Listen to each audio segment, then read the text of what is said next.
अति पिछड़ा हॉस्टल्स में जाने की कोशिश कर रहा था, आपसे बात करने की कोशिश कर रहा था, और यहाँ पे सरकार ने रोक रखा है। ये देखिए सामने क्या तमाशा हो रहा है। गेट खोलिए पहले राहुल जी को बाहर निकलने दीजिए। वहाँ नहीं जाने, हम और कहीं जाने।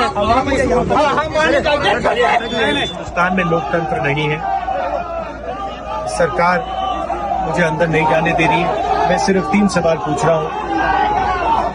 हम चाहते हैं कि शिक्षा में सरकार पैसा डाले, 50% की जो दीवार है रिजर्वेशन वाली उसे तोड़ा जाए, जो प्राइवेट एजुकेशन इंस्टीट्यूशंस में रिजर्वेशन हो, ये चीजें हम चाहते हैं। मगर आपसे बात करने नहीं दे रहे हैं, तमाशा बना रखा है। शांति से हम जा रहे थे। மற்றொரு அண்மை செய்தி. தர்பங்காவில் உள்ள அம்பேத்கர் விடுதியில் தங்கி பயிலும் மாணவர்களை சந்தித்து உரையாடச் சென்ற ராகுல் காந்தி தடுத்து நிறுத்தப்பட்டார். இந்த நிலையில் மாணவர்களுடனான உரையாடல் என்பது குற்றமா என கேட்டு ராகுல் காந்தி பதிவு செய்திருக்கிறார்.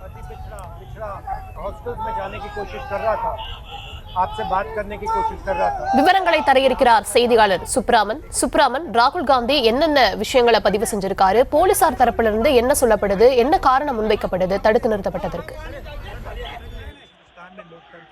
வணக்கம். பீகார் மாநிலத்தில் உள்ள அந்த அம்பேத்கர் அந்த விடுதியில இருக்கக்கூடிய மாணவர்களை சந்திப்பதற்காக நாடாளுமன்ற எதிர்க்கட்சி தலைவர் ராகுல் காந்தி அங்கு சென்றிருந்தார். அவரை உள்ளே செல்ல அனுமதிக்காமல் போலீசார் தடுத்து நிறுத்தியதாக கூறப்படுகிறது.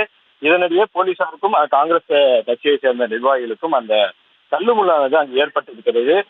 காரில் வந்த ராகுல் காந்தி தடுத்து நிறுத்த முயன்றதால் காங்கிரஸ் தொண்டர்கள் ராகுல் காந்தி நடந்தே அந்த விடுதிக்குள் செல்ல முயற்சியானது நடந்திருக்கிறது. இந்த நிலையில்தான் அவர் தடுத்து நிறுத்தப்பட்டதால் காங்கிரஸ் கட்சியினருக்கும் அதே போல காவல்துறையினருக்கும் இடையே அந்த தள்ளுமுள்ளானது ஏற்பட்டிருக்கிறது. குறிப்பாக இதன் அடிப்படையில தமிழ்நாடு காங்கிரஸ் கட்சி தலைவர் செல்வ பிறந்தகை ஒரு பதிவை பதிவிட்டிருக்கிறார். அதில் அவர் குறிப்பிட்டுள்ளதாவது, நாடாளுமன்ற எதிர்க்கட்சி தலைவர் ராகுல் காந்தி பீகாரில் உள்ள தர்பங்காவில் பின்தங்கிய மாணவர்கள் மற்றும் விளிம்பு நிலை மாணவர்களை சந்தித்து அவர்களின் பிரச்சனைகள் குறித்து விவாதிக்க சென்றார். ஆனால் அங்கு இருக்கக்கூடிய ஜேடியு பாஜக அரசாங்கம் காவல்துறை உதவியுடன் ராகுல் காந்தியை தடுத்து நிறுத்தியுள்ளது. ஜனநாயக நாட்டில் மாணவர்களை சந்திப்பது குற்றமா? அடக்குமுறை அராஜக போக்குடன் ஆட்சி செய்யும் பீகார் மாநில அரசுக்கு எனது வன்மையான கண்டனத்தை தெரிவித்துக் கொள்கிறேன் என்று இந்த பதிவில் குறிப்பிட்டிருக்கார். குறிப்பா சொல்லணும்னா சர்வாதிகார அரசாங்கம் எவ்வளவு முயற்சி செய்தாலும் ராகுல் காந்தியின் குரலை அடக்க முடியாது.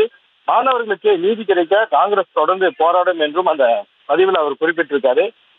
ராகுல் காந்தி அவர்கள் மாணவர்களை சந்திக்க செல்லக்கூடிய நிலையில போலீசார் அவரை தடுத்து நிறுத்தியிருப்பது அந்த பகுதியில பரபரப்பு ஏற்படுத்தியிருக்கு.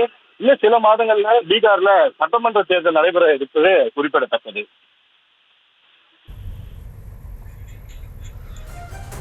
விவரங்களுக்கு நன்றி சுப்ராமன்.